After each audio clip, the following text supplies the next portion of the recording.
beautiful day in Candlestick as the Reds come in to take on the Giants. And the Giants got things started in the bottom of the first. Greg Linton hits this ground ball single into right field. Brett Butler comes around and slides right under the tag. Butler's a little shaken up on the play, but he's okay. It's Linton's 11th RBI of the year. And then in the top of the second, Jose Uribe would make this great diving play over the middle off the bat of Hal Morris and flip to Bobby Thompson. They get the force. They can't turn two. I think that one's good enough to show you again. Here it is once again. Jose Uribe up the middle. On the ground, flips to Thompson, who tries to turn two, but they get the first out. San Francisco starter John Burkett is pitching some fine baseball today. Here he strikes out Ron Oster in the top of the fifth. He has 7 strikeouts through 6 innings. But in the top of the seventh, Burkett's luck would change for the worse. Hal Morris grounds this single into right field. This scores O'Neill, ties the score at 1.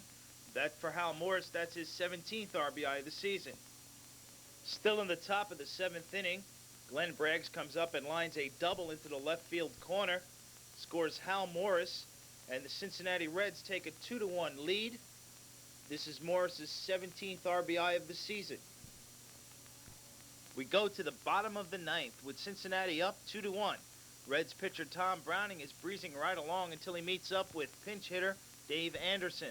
Anderson takes this pitch by Browning deep into the left field seats. This ties the game at 2, and we're going to extra innings. For Dave Anderson, that was his first home run of the season. In the bottom of the 11th, with 2 outs and Ernest Riles on second base, Kevin Mitchell will come to the plate. Mitchell will bloop this single into right field, scoring Ernest Riles and winning the game 3-2. The Giants move within 6.5 games of the Cincinnati Reds. Steve Bedrosian got the win. He's 5-5. Myers took the loss. He's 3-3. Being done on the new Comiskey Park. Meanwhile, this afternoon at the present Comiskey Park, the White Sox are hosting the Milwaukee Brewers.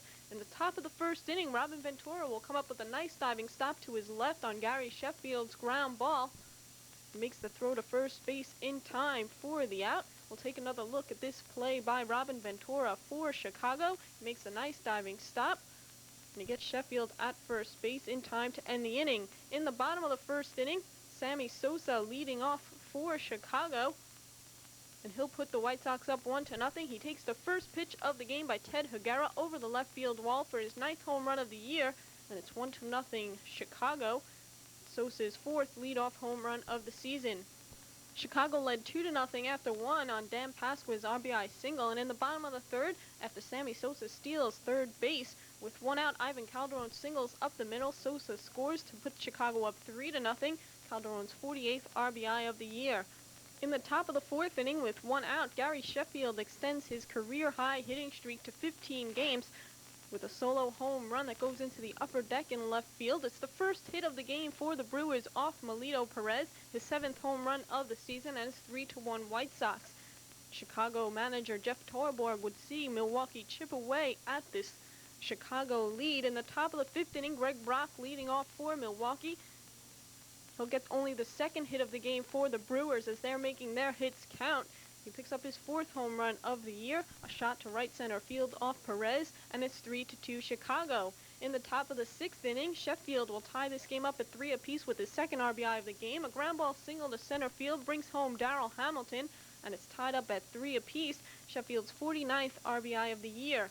Milwaukee went up 4-3 in the top of the 8th on Greg Vaughn's sacrifice fly, but in the bottom of the 9th, Milwaukee relief ace Stan Plesac loaded up the bases, and Ozzie Guillen singles up the middle with nobody out. Rodney McRae and Scott Fletcher scored to give the White Sox the 5-4 win. RBIs 31 and 32 on the season for Guillen.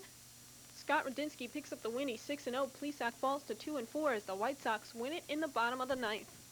Holman making the start for Seattle here in the top of the 6th with the bases loaded and 1 out. Holman stops Dante Bichette's ground ball to the mound. He falls, but he recovers. He throws home in time to get Lee Stevens. Holman was hurt on the play, but he did remain in the game. He picked up the win tonight. He improved his record to 10-7 as he gave up 8 hits in 6 2/3 innings to earn the victory. We'll take one more look at this play by Brian Holman. He comes up with the nice stop on Dante Bichette's ground ball to the mound. Watch his left ankle as he twists it, but he recovers in time, and he throws home to get Lee Stevens the second out of the inning. He then got Rich Hugh to ground out to end the inning. And we move now to the bottom of the sixth. Seattle scoring both of their runs in the inning. Here with one out, Ken Griffey Jr. with a line drive double to left field. Greg Briley scores. That ties the game up at 1 apiece, and it also breaks up Kirk McCaskill's no-hitter. Ken Griffey Jr. with his 46th RBI of the year. Still in the bottom of the sixth with 2 outs, Jeffrey Leonard drives in the winning run for Seattle with a single to right field. Ken Griffey Jr. comes in, and it's 2-1 Mariners as Leonard picks up his 62nd RBI on the season. In the top of the 8th inning, Greg Briley comes up with a nice catch in right field for Seattle. Makes the diving backhanded catch on Brian Downing's fly ball to right center field. The Mariners hang on for the 2-1 win. Brian Holman, the winning pitcher, is 10-7. McCaskill takes the loss. He's 7-7. Mike Schooler picking up his 28th save. 2-1 Seattle over the Angels. It was come as your favorite roadkill tonight in San Diego as the Padres took on the Houston Astros. On the mound for Houston, Mike Scott here in the first inning strikes out Biff Roberts, and the score remained tied 0-0 until the top of the fifth. And with San Diego starter Dennis Rasmussen on the mound, Eric Yelding at the plate. Yelding hits the sac fly to left field, and this allows Franklin Stubbs to tag and scores. Houston goes up 1-0. And then in the bottom of the fifth, San Diego would come back as Rasmussen helps his own cause with the sacrifice fly. This allows Gary Templeton to score, and at the end of 5, the score's tied 1-1 as Dennis Rasmussen picks up his 8th RBI of the year. But then in the top of the 7th, Houston would break it wide open as Ken Caminiti singles in Rafael Ramirez. For Caminiti, this was his 4th hit of the night and his 33rd RBI of the year. Then later on in the inning, Tom Davidson rips a single to left field. This allows Billy Doran and Ken Caminiti to score. Biggio is thrown out at third base. But at the end of the top of the 5th, Houston's up 5-1. But then on to the bottom of the 7th with Joe Carter leading off the inning. Mike Scott still in the game for Houston. Carter goes deep to left center field. And this cuts Houston's lead to 5-2. As Carter gets his 16th home run of the year. And it wouldn't stop there for San Diego as they kept it going. With Scott still in the game, Tom Lampkin will take Scott deep to right field for the solo home run. For Lampkin, this is his first major league home run of his career. And suddenly San Diego's down just 5-3 at the end of 7. But that wouldn't be enough for San Diego as Art Howe watches his closer Larry Anderson enter the game. Anderson strikes out Tom Lampkin for the last out. As Houston goes on to win 5-3, Mike Scott gets the win. He goes 8-10. Dennis Rasmussen gets the loss. He goes to 7-9. And Larry Anderson picks up his 4th save of the year.